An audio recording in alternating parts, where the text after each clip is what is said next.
नमस्कार साथियों, आप देख रहे हैं बिहार टीवी 6। मैं विनोद कुमार।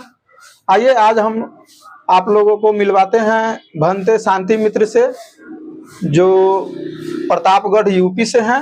आइए इनसे जानते हैं कि बाबा साहेब के साथ जब बड़ोदरा में नौकरी के दरमियान उनके साथ क्या क्या घटना घटी थी। नमस्कार भंते जी, आप हमारे दर्शक को बताएं कि बाबा साहेब के साथ जब बड़ोदरा में नौकरी पर बहाल हुए थे तो उनके साथ क्या क्या घटना घटी थी। बहुत बहुत साधुवाद आपके इस मीडिया चैनल का कि आपने बहुत महत्वपूर्ण संकल्प भूमि के बारे में पूछने का कार्य किया है। आपके चैनल को बहुत बहुत साधुवाद। सभी प्राणियों का मंगल हो।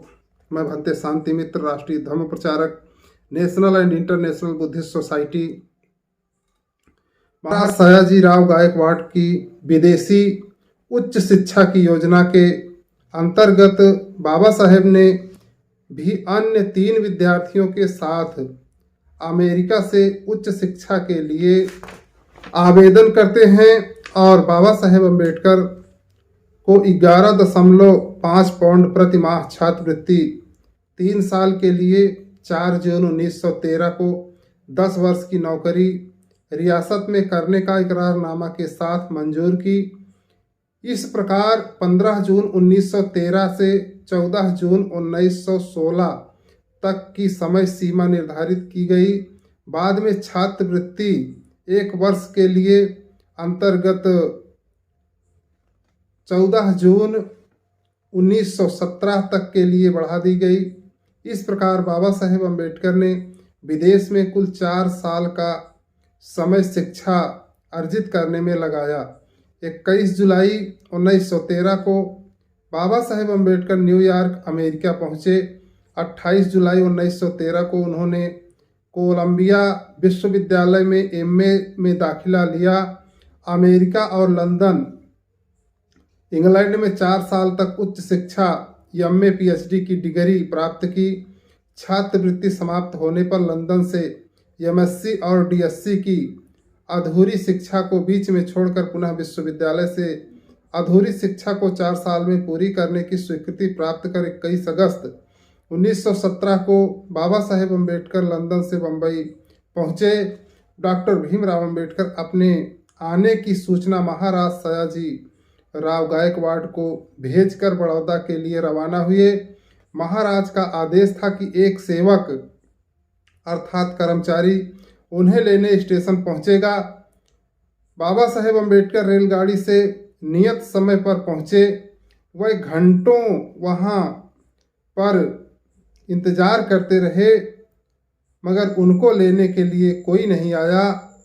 रात होने पर स्टेशन से बाहर आए और अपने ठहरने के लिए वह 3 होटलों में गए, मगर जाति से महार होने के कारण किसी भी होटल वाले ने उन्हें ठहरने नहीं दिया। अंत में निराश होकर डॉक्टर बाबा साहेब अम्बेडकर ने किसी तरह बाहर ही रात गुजारी और सुबह होने पर बाबा साहेब अम्बेडकर रियासत पहुंचकर महाराज से मिले। महाराजा ने उनका स्वागत किया।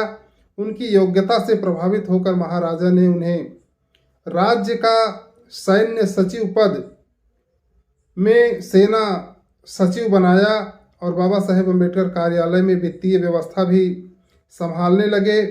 वह प्रत्येक विभाग में आर्थिक व्यवस्था एवं अव्यवस्था से परिचित होने लगे। बड़ौदा सरकार के कर्मचारियों और अधिकारियों ने अपने आप पर लगते अंकुश को देख बाबा साहेब के खिलाफ जातीयता का माहौल पैदा करना शुरू कर दिया।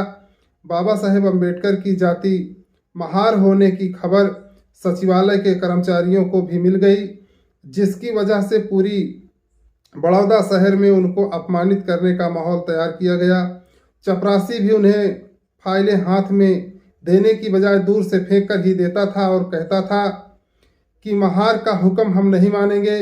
डॉक्टर बाबा साहेब अम्बेडकर तंग आकर महाराज से मिले और अपने साथ होने वाले दुर्व्यवहार से अवगत कराया।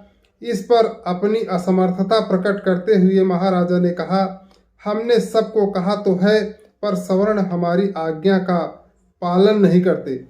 उन्होंने महाराज से अपने निवास की व्यवस्था के लिए भी निवेदन किया।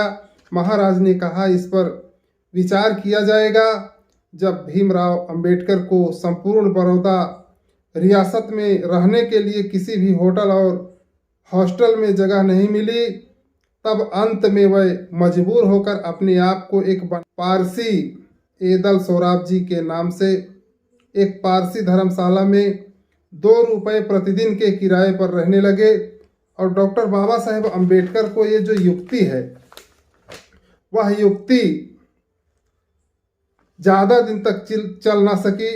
किसी प्रकार पारसियों को मालूम हुआ कि धर्मशाला में एक अस्पृश्य रहने लगा है, जिससे उसकी धर्मशाला अपवित्र हो रही है। डॉक्टर बाबा साहेब अम्बेडकर को धर्मशाला में रहते हुए 11वां दिन था कि 23 सितंबर 1917 के दिन 15-20 क्रोधित पारसियों ने लाठी और डंडा लेकर धर्मशाला को घेर लिया।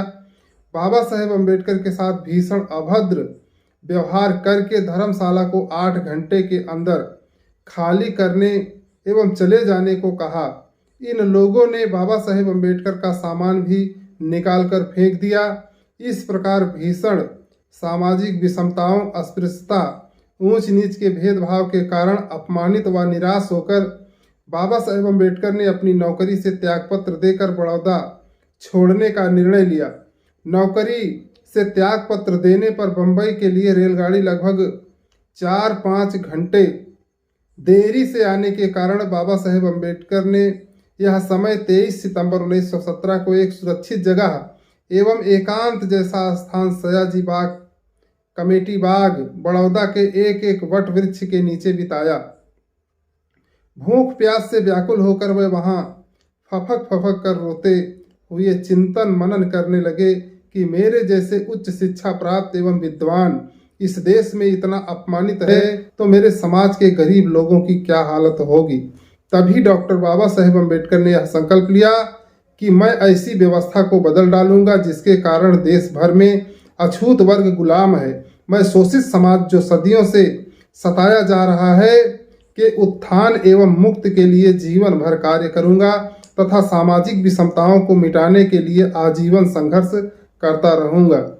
बड़ौदा के शिक्षा विभाग में सिडेनहम कॉलेज बम्बई के प्रिंसिपल से और बम्बई सरकार से शिक्षा विभाग से डॉक्टर अंबेडकर की शिकायत की।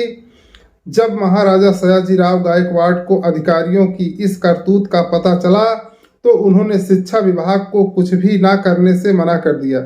इस संकल्प भूमि का प्रचार प्रसार संकल्प भूमि ट्रस्ट बड़ौदा यहाँ पर साल में अनेक कार्यक्रम आयोजित करने का कार्य लगातार चल रहा है। इस स्थान के नौजवानों द्वारा दर्शन करने के उनके अंदर ऊर्जा उत्पन्न होती है और उन्हें बाबा साहेब अम्बेडकर के दुख दर्द का आभास होता है।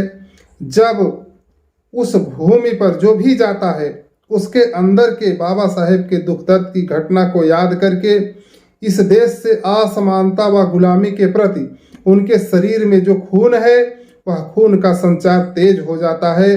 दर्शनार्थियों को यहाँ आने पर बाबा साहेब के कारवां को आगे बढ़ाने की जो भावना जागृत होती है यह बहुत ही महत्वपूर्ण है। सभी का मंगल हो, सभी का कल्याण हो। बहुत बहुत साधुवाद। यह वीडियो आप लोगों को कैसी लगी कृपया अपना राय कमेंट बॉक्स में कमेंट अवश्य करें। अगर यह वीडियो अच्छी लगी हो तो कृपया वीडियो को लाइक एवं ज़्यादा से ज़्यादा शेयर करें तथा चैनल पर नए हैं तो चैनल को सब्सक्राइब एवं घंटी के बटन को दबाना न भूलें। धन्यवाद।